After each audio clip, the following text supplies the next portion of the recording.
It all started the day I found her, or maybe she found me. I had been wandering through the little alley behind my apartment, looking for some sort of stray animal to adopt, thinking a dog or cat might liven up my otherwise uneventful life. Instead, I stumbled upon a small crate that hummed softly and shimmered in the sunlight, and when I opened it, I saw her. She was tiny, barely a foot tall, with shimmering teal skin that seemed to ripple when she moved. Her eyes, 4 of them, mind you, blinked in unison, and the moment she stared at me, I felt like I was being read, catalogued, and silently judged all at once.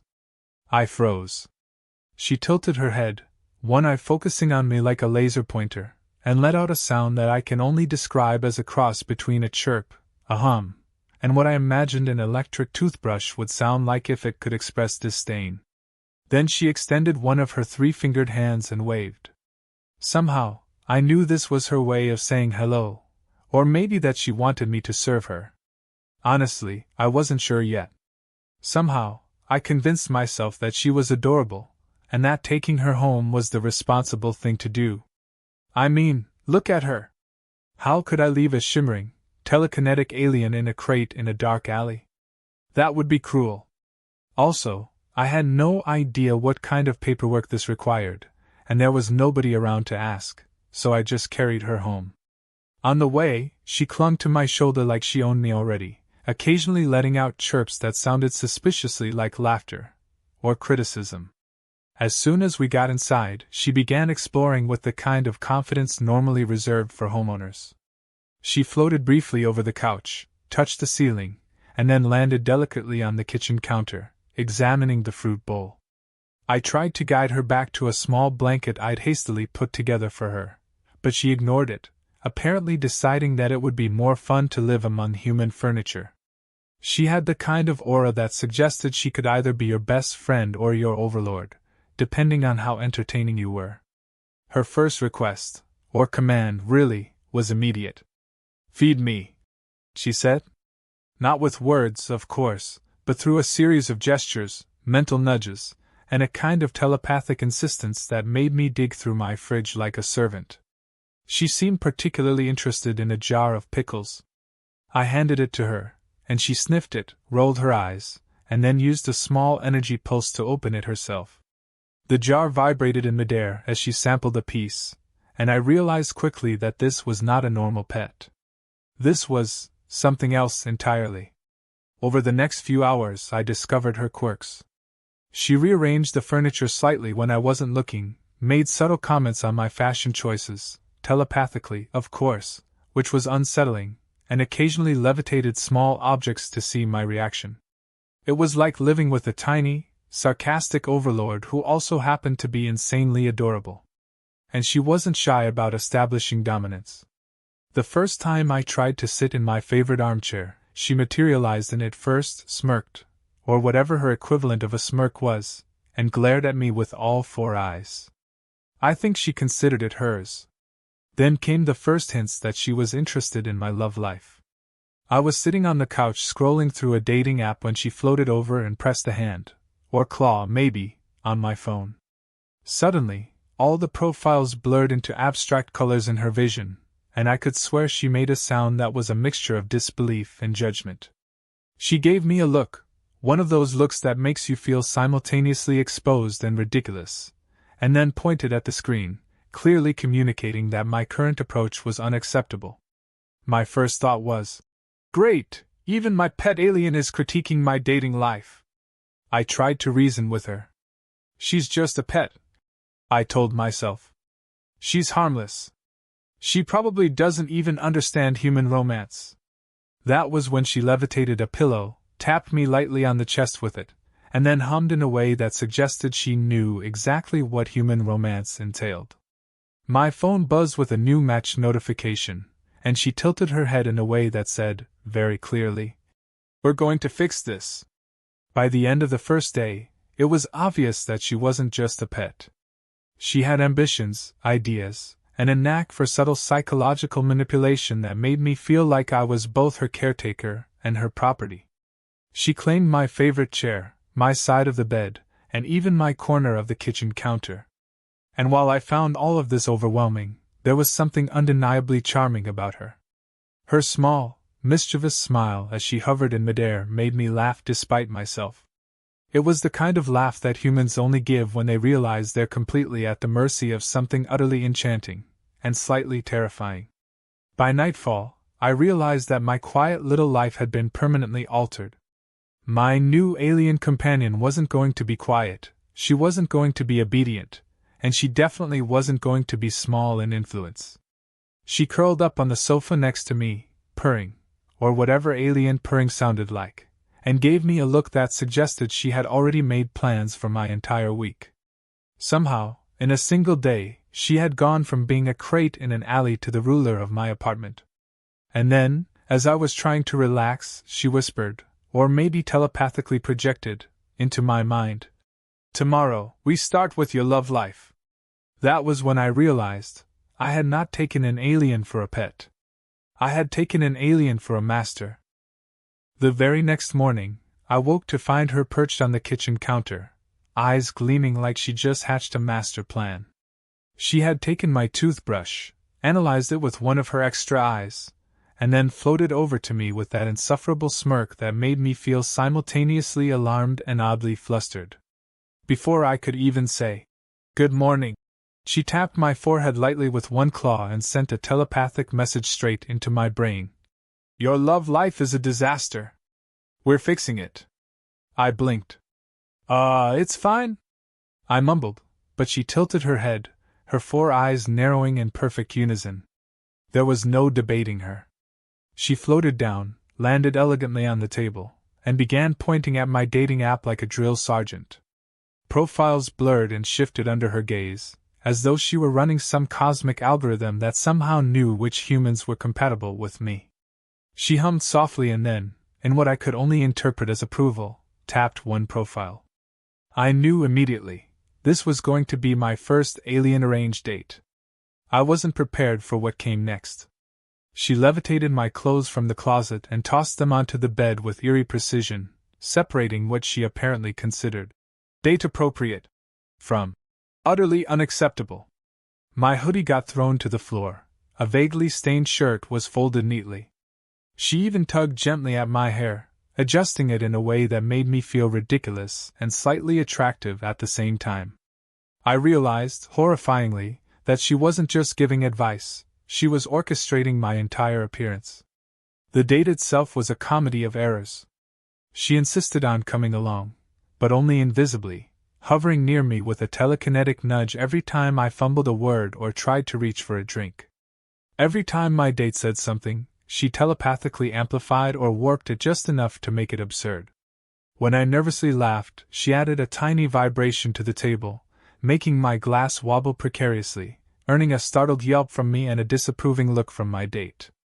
I swore I could feel her smirk on my shoulder, a silent reminder that this was her experiment, not mine. She was relentless. Every compliment my date gave me was immediately countered by a pointed telepathic suggestion to say something awkward, like, "Oh, I actually prefer moon cheese to chocolate." Or when my date asked what I liked to do for fun, the alien subtly telekinetically flung a napkin into the air, making me fumble my answer. I was mortified, but she hummed with satisfaction. Clearly, in her eyes, this was improving my romantic strategy. By the end of the evening, the date had dissolved into chaos. A spilled drink, a chair knocked over, and my date leaving with an expression somewhere between bewilderment and terror. The alien floated beside me as I sighed, feeling simultaneously defeated and oddly grateful. She poked my shoulder lightly and telepathically conveyed, "Lesson learned. Now we advance." Her words, or projections, made me want to groan and laugh at the same time. She was like a tiny, adorable dictator, and I was her hapless subject. The chaos didn't stop there. She decided my social life needed complete restructuring. She drew diagrams in the air, pointing at friends' names, work colleagues, and even the barista at my local cafe, indicating who was worthy, potentially useful, and irrelevant. I tried to intervene, to explain that human dating didn't require intergalactic strategy, but she floated above me, crossing her claws with an expression that screamed patience only an alien could muster. The more I protested, the more excited she became. Her meddling became increasingly personal and intimate, in a way I wasn't quite ready to acknowledge. She would lean over my shoulder while I typed a message, her warmth brushing against me, and her glowing eyes would fixate in a way that made my heart race. She seemed to know exactly how to manipulate me, light touches, teasing nudges, and an insufferable confidence that made me question why I'd ever thought I was in control. Every failed date was punctuated by a tiny, victorious hum from her, and somehow I didn't mind entirely. She introduced bizarre compatibility tests that involved psychic projections of potential partners, telekinetically rearranging chairs to measure social dominance, and interpreting the slightest human gestures as cosmic mating signals. At one point, she insisted that I present my hand in a ceremonial gesture to a coworker, which resulted in confusion, laughter, and me tripping over a chair. She floated above me afterward, utterly pleased, tapping my forehead and whispering in my mind, "You see? This is how we assert dominance while courting affection." Even mundane encounters became a challenge under her scrutiny. Ordering coffee, walking down the street, or greeting neighbors, all required her input. She would correct my posture, adjust my tone, and sometimes float ahead to clear the path, leaving me trailing behind like a nervous assistant. Friends started noticing the subtle chaos surrounding me, inexplicable glances, awkwardly rearranged furniture in cafes, and the occasional small floating object that seemed to hover and judge. Every time, I caught a glimpse of her smug, glowing smile, and couldn't help but laugh nervously.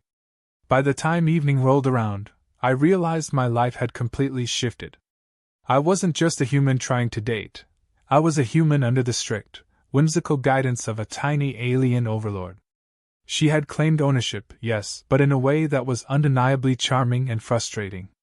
She leaned against my shoulder, small claws warm against my arm, humming softly as if to say, "You're mine, and I'm going to fix you."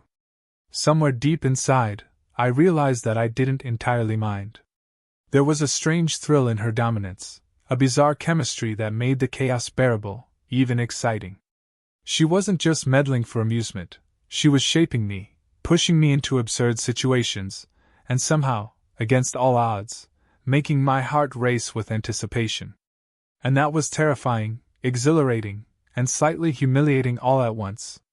When she finally floated off to her little blanket for the night, leaving me to collapse on the couch, I knew something had changed.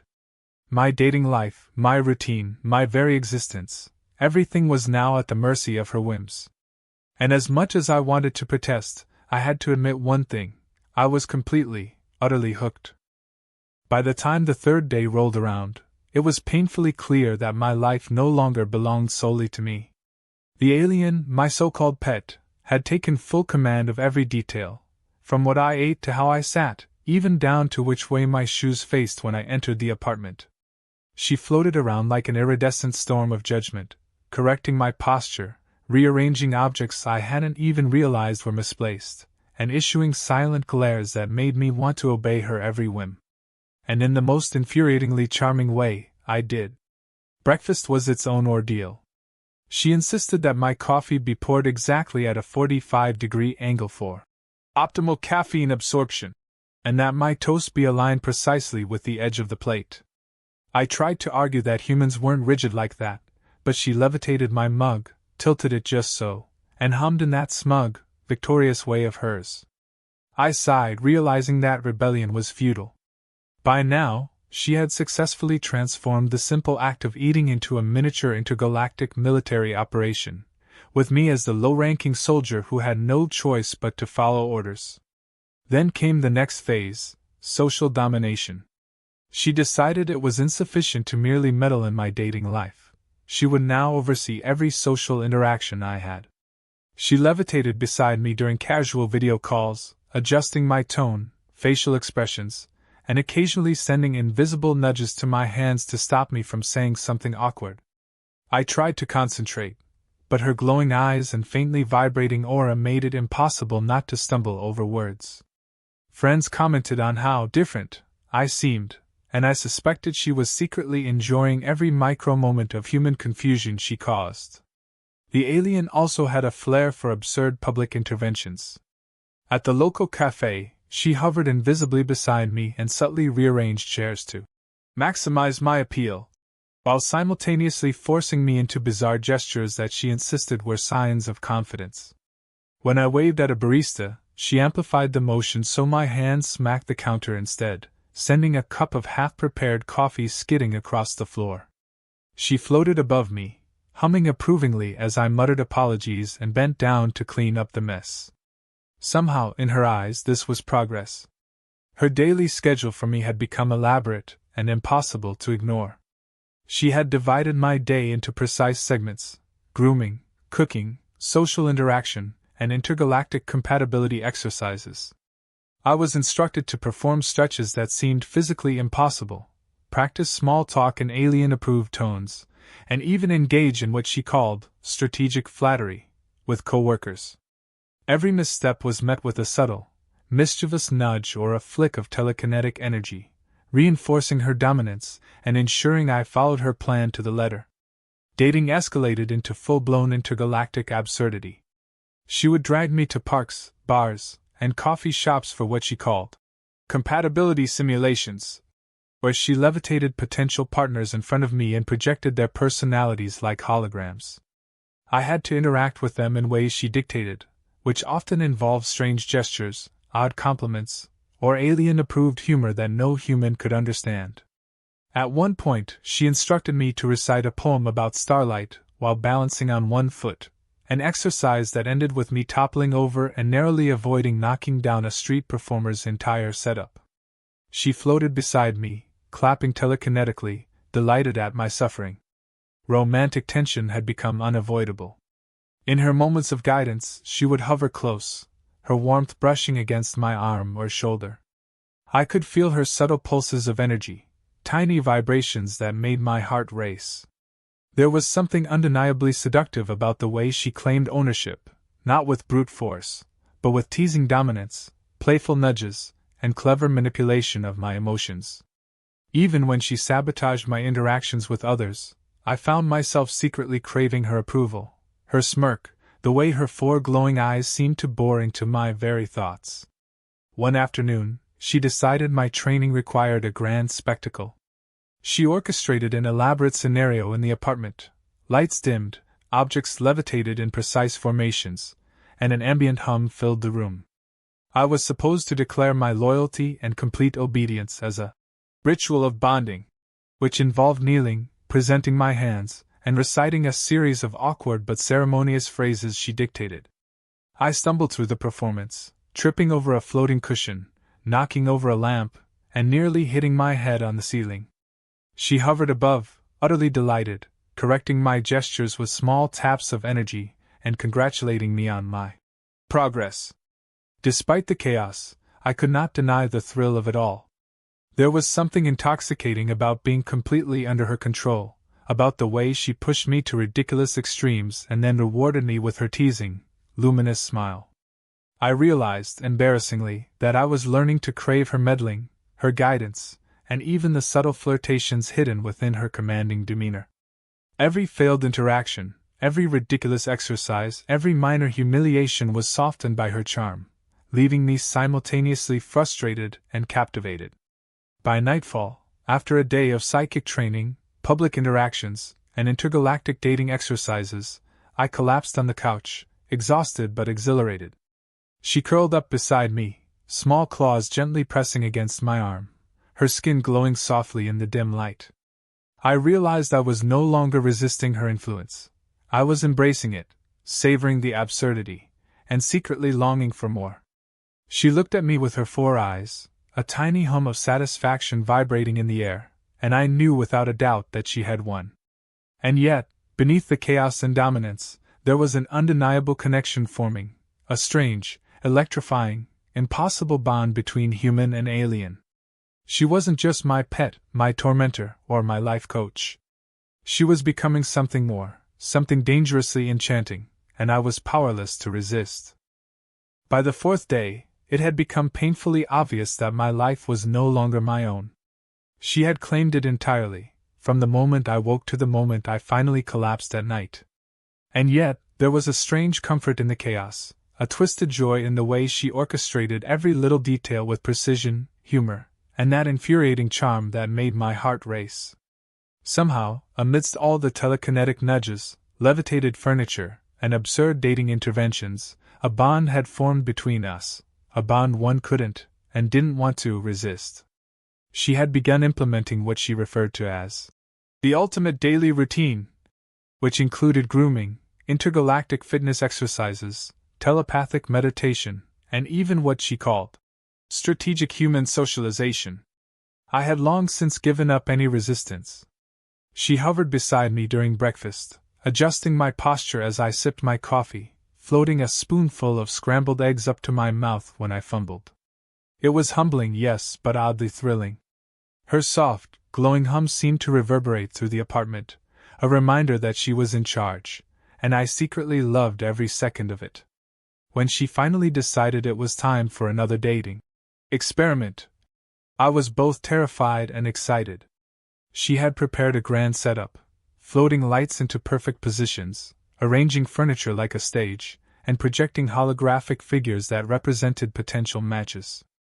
I was supposed to navigate a series of exercises she had designed to test my compatibility, social skills, and patience. Each interaction ended in chaotic hilarity. A hologram would levitate unexpectedly, I would stumble over myself, and she would hum approvingly from above, clearly enjoying the spectacle. Despite the absurdity, I realized something remarkable. I was starting to enjoy her interference. I was starting to crave it. Romantic tension had become undeniable. She no longer hid her small gestures of intimacy, a brush of her claws against my hand, a low hum that seemed to sync with my heartbeat, the way her glowing eyes lingered on me a moment too long. Even when she sabotaged my attempts at conversation with others, I found myself secretly wanting her approval, her smile, her teasing dominance. The chaos she brought into my life was maddening, yes, but it was also intoxicating. I had never felt this kind of excitement with anyone, or anything, before. The culmination of her plans came unexpectedly. She orchestrated a scene that was absurd even by her standards: floating lights, rearranged furniture, telekinetically controlled objects hovering midair, and a subtle, pulsating glow that filled the apartment. I was meant to perform a bonding ritual. Kneeling before her, presenting my hands, and reciting a series of awkward but ceremonious phrases she dictated. I stumbled, tripped over a floating cushion, and narrowly avoided colliding with the ceiling. She hovered above me, laughing softly, telepathically projecting a hum that conveyed both amusement and pride. Somehow, through all the chaos, a sense of partnership had formed. I realized that we were learning from each other. She had taught me confidence, poise, and the art of subtle manipulation in social situations, but I had taught her something too: the warmth of human affection, the value of patience, and the joy of shared laughter. Our interactions were a delicate dance of dominance and submission, chaos and care, humor and subtle intimacy. She wasn't just my alien pet, she was my partner in the most absurd, delightful way possible. Even the mundane had become infused with charm. Making dinner was no longer a simple task, it was a carefully orchestrated performance. She hovered nearby, occasionally nudging ingredients into place, correcting my seasoning with a telekinetic flick, and humming softly when I got it right. Her small claws brushing against my arm as she leaned close sent a shiver down my spine, and I realized with a mix of embarrassment and excitement that I was completely enthralled. The line between servitude and affection had blurred entirely. Her ownership had taken on a new, more playful dimension. Instead of simply asserting dominance, she began rewarding me for small acts of obedience and creativity. A perfectly poured cup of coffee earned a gentle hum of approval. An amusing social interaction earned a subtle brush of warmth against my hand. Each tiny gesture strengthened the bond between us, and I found myself seeking her approval in ways I had never imagined. The chaos of my life had transformed into a game, and she was both the referee and the most enticing prize. By evening, we had settled into a strange, perfect rhythm. She curled up on the sofa beside me, small claws lightly pressing against my arm, her skin glowing softly in the dim light. I rested my hand atop hers, and for a moment, the apartment was quiet, except for the soft hum that seemed to emanate from her very being. I realized that, despite the chaos, the pranks, the ridiculous dating exercises, and the constant telekinetic nudges, I had grown to love her presence. She had taken control of my life, yes, but she had also brought excitement, laughter, and something that felt dangerously like romance. When she finally leaned closer, brushing her cheek against mine and letting out a soft, approving hum, I realized the truth. I wasn't just her human anymore. She wasn't just my alien pet. We were partners in chaos, in laughter, and in something entirely new and electrifying. She had claimed ownership, yes, but in doing so, she had also opened the door to something I had never expected: mutual affection, playful romance, and the promise of countless more absurd adventures together. As I finally sank into the sofa, exhausted, exhilarated, and completely bewitched, she hovered above me, small claws lightly tapping my forehead in a final gesture of approval. Her glowing eyes held that mischievous, knowing look, and I realized with a mixture of awe and amusement that my life would never be normal again. And, secretly, I didn't want it to be. Because in the middle of chaos, laughter, and alien-induced madness, I had found something extraordinary: a tiny, commanding, mischievous alien who had claimed my life, and my heart, with a single glance.